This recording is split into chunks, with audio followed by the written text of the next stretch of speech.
Iya, puji Tuhan, kita akan belajar kebenaran firman Tuhan. Satu perikop yang saya kira sangat sederhana ya, sangat familiar dengan setiap kita, orang-orang percaya, warga gereja Bethel Indonesia khususnya.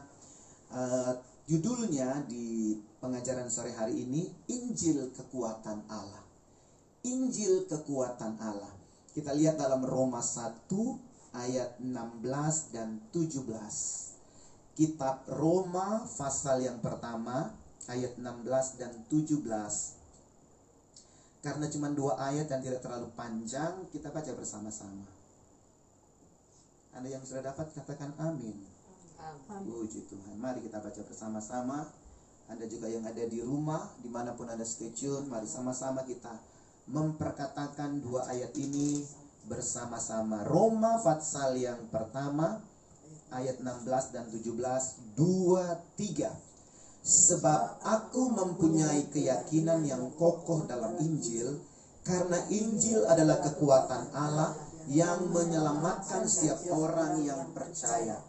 Pertama-tama orang Yahudi, tetapi juga orang.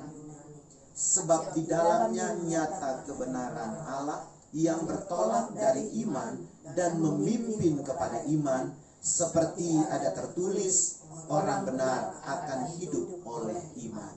Amin. Luar biasa ya kalau kita cermati 2 ayat yang ditulis oleh Rasul Paulus untuk jemaat di Roma. Dia menekankan bahwa Injil itu adalah sesuatu yang powerful, sesuatu yang luar biasa, sesuatu yang dikatakan adalah kekuatan Allah yang menyelamatkan setiap orang yang percaya.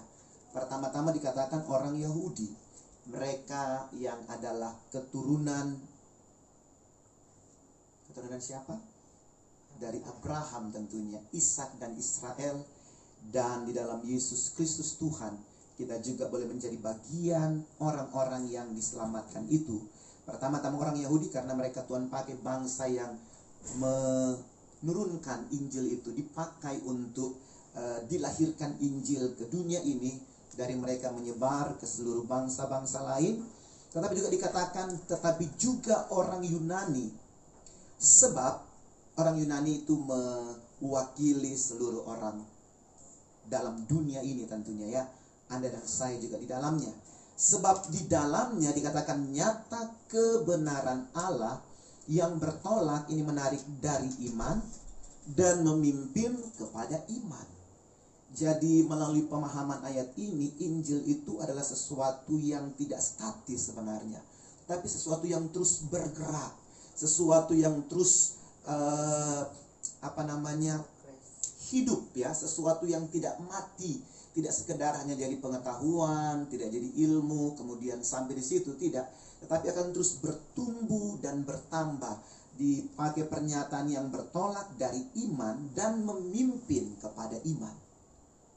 Seperti ada tertulis, orang benar akan hidup oleh iman. Jadi kita yang percaya kepada Tuhan, kita seyogyanya bertumbuh dari iman dan memimpin kepada iman, sehingga kita boleh berkata bahwa kita sebagai orang benar hidup oleh iman, bukan oleh hal-hal di luar itu, bukan oleh sekedar ilmu pengetahuan, sekedar pemahaman kita akan keadaan dunia, teknologi dan lain sebagainya, tetapi oleh iman. Iman mungkin sederhananya adalah percaya kepada Tuhan, percaya kepada firman kebenarannya, sehingga apapun yang diizinkan terjadi dalam kehidupan setiap kita, kita akan tetap survive, kita akan terus berjalan dari iman dan kepada iman yang lebih lagi di dalam Tuhan. Dituliskan di sini, Injil adalah kabar baik yang membawa harapan bagi semua manusia yang seharusnya menerima hukuman Allah, yaitu kematian kekal. Kita semua tahu keberadaan manusia dari Taman Eden, Adam dan Hawa. Mereka tadinya bergaul dengan Tuhan, tetapi kemudian mereka salah mempergunakan sesuatu yang luar biasa dari Tuhan. Mereka menjual sesuatu yang luar biasa dalam diri mereka kepada iblis, dan kemudian mereka jatuh di bawah hukuman itu sendiri. Tetapi Tuhan dalam kasih karunia yang mengulurkan tangan pengorbanannya, tangan kasihnya untuk mengambil kembali manusia dari keterpurukan akan dosa dan kesalahan yang seharusnya dikatakan menerima hukuman Allah, yaitu kematian kekal. Namun karena Kristus kita semua menerima anugerah keselamatan. Jadi kalau kita flashback lihat sejarah manusia, sebenarnya kalau kita lihat kan gongnya itu Injil ya, waktu Yesus lahir. Waktu Yesus datang ke dunia, dia adalah perwujudan firman yang menjadi manusia, Injil yang menjadi daging. Tetapi kalau kita lihat kerangka besarnya daripada karya Injil itu dimulai dari Taman Eden. Waktu Adam dan Hawa jatuh ke dalam dosa, kemuliaan Allah hilang atas mereka dan mereka menyadari mereka telanjang. Inisiatif justru dari Tuhan datang kepada mereka untuk menutup ketelanjangan mereka. Dosa, sesuatu yang mempermalukan itu dengan memberi apa saudaraku? Jubah atau baju dari kulit binatang. Jadi ada pengorbanan di sana, ada darah yang tercurah. Ini representatif dari karya Yesus nantinya ribuan tahun kemudian di Kalvari. Oleh tetesan darahnya engkau dan saya diselamatkan. Dituliskan Kristus adalah satu-satunya jalan menuju keselamatan. Karya Kristus membawa manusia yang sudah jatuh ke dalam dosa untuk dipulihkan kembali hubungannya dengan Allah. Ini hal yang luar biasa saudaraku yang kekasih. Ada hubungan yang dipulihkan antara kita sebagai orang yang menyadari penebusan itu dengan Allah. Kalau kita lihat konteks daripada Injil, itulah Injil keselamatan. Tetapi sore hari ini kita akan lebih lagi berbicara tentang kekuatan Injil ya. Kalau kita lihat tadi di dalam judulnya atau perikop yang kita kupas bersama-sama, juga dituliskan di sini kuasa Injil tidak terhenti hanya untuk menyelamatkan, tetapi memimpin orang percaya dalam iman. Jadi sekali lagi kuasa Injil tidak berhenti hanya untuk menyelamatkan. Kita diselamatkan itu so pasti dan kita syukuri akan itu. Tetapi saudara yang kekasih, Injil juga itu adalah sesuatu yang memimpin orang percaya dalam iman. Karena setelah kita menerima Yesus sebagai Tuhan dan Juru Selamat, kalau kita langsung mati, oke, kita masuk ke sorga. Tapi keberadaan yang kita harus hadapi setelah kita buka hati terima Yesus sebagai Tuhan dan Juru Selamat, kita tidak langsung ke surga. Tapi kita masih hidup dalam dunia yang penuh dengan tantangan yang tidak mudah, penuh dengan perkara-perkara yang kadang membuat kita lemah, saudaraku yang kekasih. Dan juga kadang-kadang membuat kita sebagai manusia yang sudah terlanjur ya, dalam tanda kutip, hidup dalam dunia dengan pola pikir duniawi, dengan kebiasaan manusia duniawi. Kadang-kala itu sudah beranak pinak di dalam kita. Dan itu yang kadang-kala membuat kita tidak mampu terus melangkah dalam iman secara smooth. Tetapi ada tantangan di sana-sini. Ada sesuatu yang kemudian harus dilepaskan dari kehidupan kita sebagai orang yang mengikuti Tuhan. Makanya kalau tadi kita dengar firman Tuhan luar biasa siang tadi ya, tentang harta terpendam itu yang ada di dalam Tuhan Yesus bagi engkau dan saya. Ada harta yang luar biasa di dalam kegelapan. Saya ada baca buku, ada satu kutipan yang kurang lebih sama, dikatakan kita harus melewati malam kelam bagi jiwa. Kadang-kadang kita harus diizinkan untuk masuk, dan saya kira bukan kadang-kadang, tapi semua orang percaya seyogyanya masuk ke dalam pengalaman kegelapan itu, supaya kita boleh bertumbuh lebih indah lagi ke arah Kristus di dalam kepengiringan kita kepada Tuhan. Makanya kita perlu Injil ini, karena Injil adalah kekuatan Allah yang membuat kita tetap mampu bertahan di dalam situasi malam kelam bagi jiwa kita. Dan kita tidak stres di sana, Kita tidak menjadi orang yang kerdil di sana, tapi justru kita boleh terus melangkah dalam iman dan berkemenangan tentunya. Jadi makna Injil kekuatan Allah adalah sebagai berikut. Ada 3 hal yang dituliskan di sini sebagai makna Injil kekuatan Allah. Yang pertama tentu sudah sangat kita pahami, Injil itu menyelamatkan orang percaya. Injil menyelamatkan orang percaya. Injil bukan spekulasi pengetahuan dan akal budi manusia. Injil juga bukan ajaran etika moral agar manusia memiliki perilaku berdasarkan kekuatannya.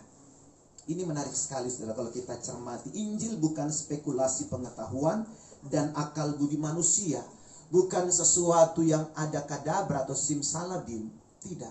Tetapi juga Injil bukan satu ajaran etika moral.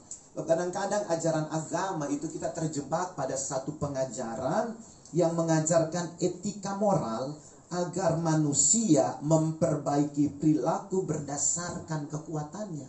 Tidak, saudaraku. Tetapi Injil itu harus kita cermati, kita terima dengan iman itu. Dengan percaya kepada Tuhan. Dituliskan Injil adalah kekuatan Allah yang mampu menyelamatkan dan mendamaikan manusia berdosa dengan Allah. Dituliskan juga tanpa inisiatif dari Allah, manusia mengalami jalan buntu dalam meraih keselamatan kekal. Jadi tanpa inisiatif dari Allah, manusia mengalami jalan buntu dalam meraih keselamatan kekal. Ini hal yang harus kita garis bawahi dengan jelas, bahwa Injil atau keselamatan itu ada inisiatif dari Allah. Ini yang membedakan kekristenan dengan ajaran agama-agama lain. Kalau ajaran-ajaran agama lain kan udah semua tahu bahwa dengan perbuatan kita, dengan amal baik kita, dengan kekuatan kita, kita boleh menggapai keselamatan. Tetapi dalam kekristenan, makanya kekristenan bukan agama. Kalau kekristenan terjebak dalam satu paradigma agama, kekristenan tidak ubahnya dengan agama-agama lain yang hanya mengajarkan etika moral agar manusia menjadi baik, dari buruk menjadi baik. Tidak. Tetapi startnya kita memahami bahwa kita sudah diselamatkan. Karena inisiatif Allah, manusia mengalami jalan buntu dalam meraih keselamatan kekal. Tanpa inisiatif Allah kita mengalami jalan buntu. Kita tidak mampu sampai kepada keselamatan itu, saudaraku yang kekasih. Makanya perlu sekali ya dikatakan penyingkapan atau pohayuan untuk kita boleh menerima keselamatan dalam Injil Kristus Yesus Tuhan. Kadang-kadang kita sudah menyampaikan karya keselamatan itu kepada orang lain, tapi mereka belum mampu menerimanya. Karena mereka katakan, mereka suka pakai perbandingan, kok situ yang berdosa, tetapi orang lain yang harus menanggung dan situ diselamatkan. Atau mereka suka pakai perbandingan, situ sakit gigi, tetapi gigi orang lain yang dicabut dan situ sembuh. Situ yang berdosa, tapi Yesus yang mengalami hukuman dosa dan kamu yang diselamatkan. Kan gak cengli katanya itu. Seharusnya kamu yang berdosa, ya kamu yang harus tanggung. Ya itu memang cenglinya manusia, itu hal yang seharusnya secara logika berpikir. Tetapi itulah Injil. Uniknya Injil di situ, bahwa kita yang berdosa, tetapi Yesus yang menanggung dosa kita dan kita diselamatkan. Ini tidak hanya bisa kita terima tentu dengan akal pikiran manusia yang hanya sebesar bakpao saja dikatakan, tetapi dari iman, percaya kepada Tuhan untuk kita bisa menerima Injil itu. Makanya ada satu ungkapan dikatakan gospel itu ya, too good to be truth. Jadi sesuatu yang terlalu indah untuk menjadi kenyataan. Itulah Injil, gospel. Terlalu luar biasa untuk menjadi kenyataan. Itu dalam pola pikir manusia biasa. Tetapi di dalam Tuhan itu tidak mustahil. Makanya Anda dan saya dikatakan orang-orang yang sangat-sangat berbahagia. Karena kita boleh terima keselamatan itu bukan oleh kuat dan jaga kita, tetapi oleh kasih karunia Tuhan. Oleh karya Dia sendiri, Anda dan saya diselamatkan. Makanya terlalu bodoh ya kalau kita menolak Injil itu. Terlalu naif kalau kita tidak mempercayai terang kasih Tuhan di dalam Injil keselamatan itu. Jadi kembali, makna Injil adalah kekuatan Allah. Poin yang pertama, menyelamatkan orang percaya. Poin yang kedua, menyatakan kebenaran Allah. Injil adalah kekuatan Allah, adalah menyatakan kebenaran Allah. Paulus memberikan penegasan bahwa Injil adalah kebenaran Allah yang dapat memimpin kita kepada iman. Membenarkan berarti memberikan status benar yang mengubah status kita yang seharusnya menerima murkanya menjadi orang benar. Jadi menyatakan kebenaran Allah, Anda dan saya adalah kebenaran Allah yang dinyatakan oleh Tuhan sendiri, yang mengubahkan status kita orang yang seharusnya dihukum mati karena dosa, tetapi kita memiliki status menjadi orang yang benar, menjadi orang yang terbebas dari murkanya yang menyala-nyala itu. Kebenaran Allah juga berbicara tentang apa? Kasih karunia Allah. Jadi kita harus mempatrikan dalam hati kita bahwa Injil kekuatan Allah juga adalah menyatakan kebenaran Allah, bukan kebenaran kita. Makanya kadang-kadang kita harus masuk ke dalam pengalaman kegelapan itu. Karena dalam kegelapan adalah ada harta karun yang luar biasa. Supaya maksudnya kebenaran kita dapat dirontokkan dalam pengalaman-pengalaman kegelapan itu. Kadang-kadang kita kan merasa diri kita benar dengan sikap yang arogan, dengan sikap yang sombong. Tadi Pak Benny jelas sekali mengatakan, firman Tuhan itu tidak bisa kita lawan. Silakan lawan saja. Makan katanya itu kalau melawan firman. Akan mengalami sesuatu yang tidak baik. Tetapi kadang-kadang Tuhan harus izinkan pengalaman masuk di dalam kegelapan itu, supaya kita bisa menemukan harta karun ya, harta terpendam. Harta terpendam itu apa? Itulah kebenaran Allah sebenarnya. Jadi kebenaran-kebenaran kita harus kita preteli satu persatu. Kebenaran-kebenaran kita harus kita kuliti satu persatu, supaya kita bisa menemukan harta karun itu, yaitu kebenaran Allah yang sejati itu, yang boleh kita kenakan sebagai perhiasan kita. Sehingga waktu kita keluar dari masa kegelapan itu, kita boleh memakai perhiasan kebenaran Allah di dalam kehidupan kita hari lepas hari. Itulah harta terpendam, itulah harta yang mahal harganya. Makanya Paulus mengatakan, jangan kita berdandan wanita-wanita di Korintus dengan rambut yang berkepang-kepang, perhiasan-perhiasan badannya, tidak, tetapi berdandanlah dengan perhiasan dari Kristus, perhiasan ilahi itu sendiri, yaitu dengan apa? Roh yang lemah lembut, roh yang membawa damai sejahtera. Itulah perhiasan yang sejati. Dan kadang-kadang itu tidak mudah untuk kita preteli, kita lepaskan. Makanya kebenaran Allah, karena Injil kekuatan Allah, harus benar-benar kita pahami. Jadi dikatakan kita start dari iman menuju kepada iman. Sesuatu yang progresif kita harus jalani, kita harus lalui. Kadang-kadang kita harus dipermalukan, supaya kita boleh melepaskan apa? Harga diri kita. Harga diri kita berapa sih? Sehingga kadang-kadang harus dipertahankan, harus dilepaskan label-label bermerek yang besar atas diri kita. Saya kan anak orang darah biru, kok saya diperlakukan seperti itu? Jangan lakukan seperti itu. Oh, kalau seperti itu Anda akan tetap digojlok. Saya ingat ada satu kesaksian ibu, dia sudah jadi gembala, tapi dia dari anak orang kaya. Puji Tuhan, jadi gembala yang luar biasa. Tapi satu waktu di satu pelayanan, dia sudah selesai pelayanan dikejar, mau dikasih kue. Dan di stop mobil, ini mau kasih kue, dan di depan orang Dia katanya malu sekali, saya kan gak pernah diperlakukan seperti ini. Tetapi kenapa saya kan gak minta, tapi saya diperlakukan seperti ini, dipaksa untuk ambil. Artinya dia ambil tapi dia bergejolak dengan dirinya. Mungkin bagi kita orang biasa ya, itu tidak masalah, malah puji Tuhan kita dikasih. Tapi orang yang memiliki merek kehidupan yang high class, untuk sampai ke hal seperti itu perjuangan berat, dia rasa dipermalukan sekali. Tetapi dia harus terima, supaya label orang yang the have itu, yang kadang-kala membuat kita menempatkan diri kita di atas menara gading, itu harus dirontokkan.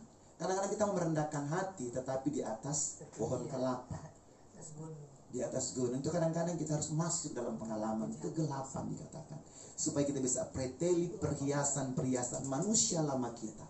Dan itulah kekuatan Allah, saudaraku yang kekasih. Tadi sebelum saya kesini, kita ada dengan teman-teman, kita ada ya ngomong-ngomong singkat dan lain sebagainya, berbicara ada tentang masa-masa pandemi ya. Kadang-kadang orang yang terbentur dengan masalah-masalah karena pandemi ini harus mengalami benturan yang luar biasa, yang kadang-kadang aduh kok seperti ini, kenyataannya tidak indah. Terus bagaimana dengan Anda? Kadang-kadang kalau saya, bagi kami mungkin ya, pelayan-pelayan Tuhan tidak terlalu bermasalah, karena kita sudah hidup di rata-rata net, saya katakan. Sehingga waktu terjadi masalah yang berat pun ya biasa saja, saudaraku. Jadi tidak menjadi sesuatu yang spektakuler, karena kita memang sudah hidup rata-rata net. Saya ketawa. Kan kadang-kadang orang kan, aduh seperti ini, di PHK dan lain sebagainya, kekurangan dan lain sebagainya. Tapi bagi orang-orang yang memang sudah memiliki standar kehidupan yang seperti itu ya, tidak terlalu bermasalah, saudaraku. Ya mungkin nanti masalahnya di hal yang lain, Tuhan mengizinkan untuk sesuatu yang lain lagi, karena kan kita masing-masing dengan tiap kita masing-masing kita dengan agenda kita masing-masing. Hanya masalahnya mari kita terus pandang Tuhan. Kita harus tahu bahwa Tuhan tidak pernah berbuat jahat bagi kita. Tuhan tidak pernah melakukan sesuatu yang iseng-iseng bagi kita. Tapi segala sesuatu yang Tuhan izinkan, dia punya maksud yang mulia, supaya kita bisa mengenakan apa? Poin yang kedua tadi, Injil menyatakan kebenaran Allah. Kita dapat memakai kebenaran Allah itu, sehingga kalau kita sudah memakai perhiasan yang adalah kebenaran Allah itu, tidak bisa lagi kita direndahkan, karena memang kita sudah memahami bahwa kita sudah sampai di titik seperti itu. Artinya sudah jadi keset, sehingga waktu kita diinjak-injak pun tidak merasa diinjak-injak, karena kita memang sudah menempatkan diri sebagai keset, saudaraku. Bukankah demikian seharusnya kita sebagai orang yang mengiringi Yesus, yang percaya kepada Tuhan, apalagi yang melayani Tuhan, kita harus mengenakan kebenaran Allah ini. Bukan sekedar sebagai pengetahuan, tetapi sebagai kehidupan kita hari lepas hari, sebagai perhiasan kita, untuk kita boleh menjadi orang-orang yang menyatakan bahwa Injil adalah kekuatan Allah. Dan yang terakhir, Injil adalah kekuatan Allah, artinya adalah memimpin hidup dalam iman. Paulus mengaitkan konsep kebenaran atau pembenaran Allah dengan konsep iman. Iman sejati tidak bisa dipisahkan dari kebenaran atau pembenaran Allah. Jadi iman timbul dari apa? Pendengaran, dan pendengaran oleh firman Kristus. Dalam Roma 10 ayat 17. Roh Kudus memimpin kita dalam memahami seluruh kebenaran Allah. Yohanes 16 ayat 14. Jadi Injil kekuatan Allah memimpin hidup dalam iman. Saya katakan tadi, iman itu adalah sesuatu yang progres, sesuatu yang hidup dalam hati kita, dalam manusia batinnya kita. Kadang-kadang dia masih merupakan benih untuk orang yang baru pertama kali mungkin mendengar nama Yesus dan diselamatkan. Tetapi iman itu jangan hanya menjadi benih saja, tetapi harus menjadi sesuatu yang terus bertumbuh, menjadi sesuatu yang terus hidup, sesuatu yang terus terpupuk, sesuatu yang terus menjadi hal yang menguasai kehidupan setiap kita.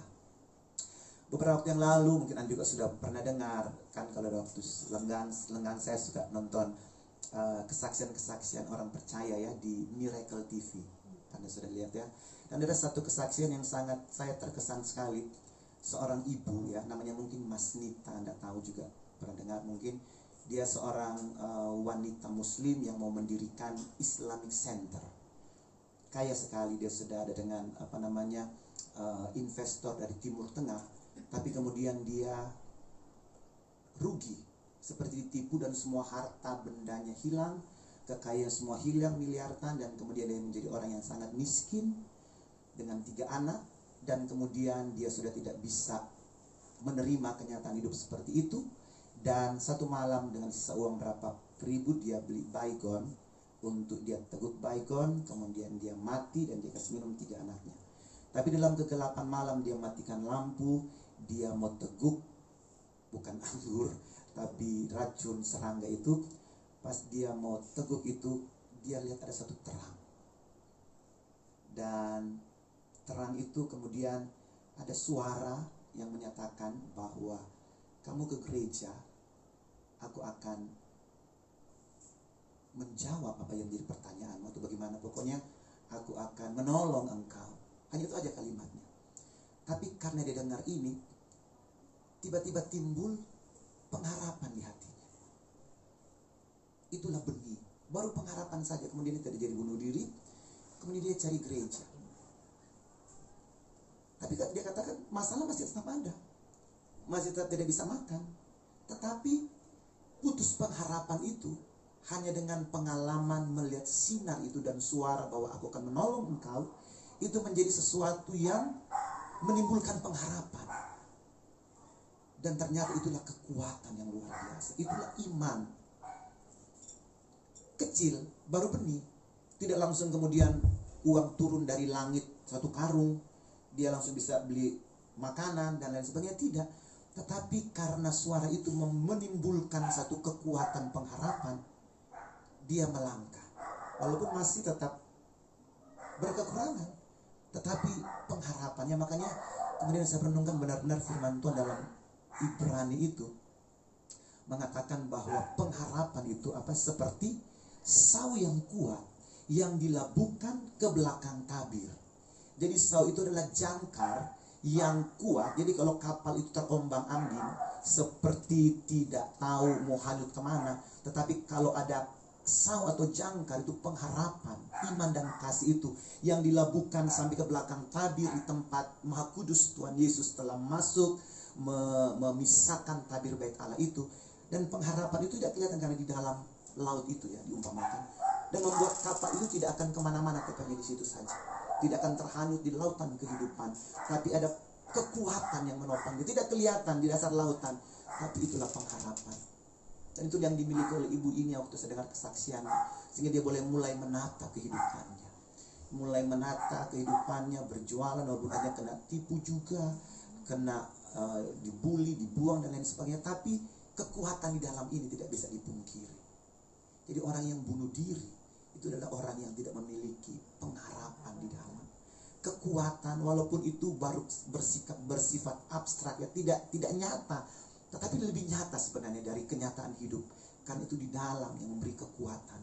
Sehingga dia mulai menyikapi kehidupan hari lepas hari, bersaksi di sana sini, dan kemudian sekolah Alkitab, dan menjadi seseorang yang melayani Tuhan secara apologetika ya, menyatakan kebenaran Tuhan, bisa berdebat tentang kebenaran Tuhan. Dan sesuatu yang luar biasa, saya percaya. Satu hal yang harus juga kita miliki dalam kehidupan setiap kita. Miliki iman itu, satu kekuatan pengharapan di tengah-tengah tantangan hidup yang tidak mudah. Dikatakan bahkan Pak Jokowi, Menteri Keuangan, tahun 2023 dilihat gelap. Tidak tahu apa yang mau terjadi dengan kenyataan-kenyataan yang ada. Walaupun mungkin kita masih belum menghadapi itu, tetapi kalau prediksi seperti itu, tentu kita sebagai orang percaya tidak perlu takut, tidak perlu berlebihan menanggapi hal tersebut. tetapi biar juga menjadi satu perenungan kita. Bahwa kalaupun memang Tuhan beri kekuatan, kecukupan bagi kita, ada orang-orang lain yang juga memerlukan uluran tangan kasih untuk kita boleh membawa iman kita kepada mereka. Tentu dimulai dengan kehidupan yang mempedulikan, memperhatikan, dan kemudian akan sampai pada satu kebenaran untuk kita boleh membagikan kehidupan Tuhan Yesus yang ada dalam kita, sehingga mungkin ya kalau kata mungkin ini mungkin satu statement kok kurang beriman, tetapi saya harus pakai kata mungkin. Di masa-masa kegelapan tahun 2023 ke depan justru akan terjadi penuaian berlaksana jiwa. Karena Tuhan pakai Anda dan saya yang memiliki Injil kekuatan Allah itu untuk menjangkau orang-orang yang mungkin stres menghadapi tantangan dunia yang tidak menentu di tahun-tahun ke depan. Karena itu mari persiapkan diri kita untuk kita boleh menjadi saluran kasih karunia Tuhan bagi orang-orang yang membutuhkan. Karena sekali lagi Injil adalah kekuatan Allah. Kita sudah memahami apa itu Injil kekuatan Allah. Yang pertama, menyelamatkan orang percaya, Anda dan saya. Kemudian Injil kekuatan Allah menyatakan kebenaran Allah. Proses untuk kita mempreteli kebenaran manusia kita. Karena kebenaran manusia kita dikatakan apa? Adalah seperti kain lara yang kotor. Orang Manado bilang karapu, gombal kata orang Jawa. Itu kebenaran manusia kita. Kebenaran manusia kita penuh dengan kesombongan, penuh dengan harga diri yang terlalu dipaksakan untuk tinggi. Kebenaran manusia kita penuh dengan ambisi pribadi. Kebenaran manusia kita penuh dengan kemunafikan. Kebenaran manusia kita penuh dengan keserakahan dan ketamakan. Tanggalkan itu oleh kekuatan Allah untuk kita dapat mengenakan apa? Kebenaran Allah. Kebenaran Allah adalah Injil kekuatan Allah itu sendiri. Dan yang ketiga, Injil kekuatan Allah memimpin hidup dalam iman. Dan iman itu saya katakan tadi sesuatu yang progresif, sesuatu yang terus bertumbuh dan bertambah ke arah kesempurnaan Kristus Yesus Tuhan. Itu saja mungkin sharing kebenaran firman Tuhan sore hari ini tentang Injil adalah kekuatan Allah. Tuhan Yesus memberkati setiap kita.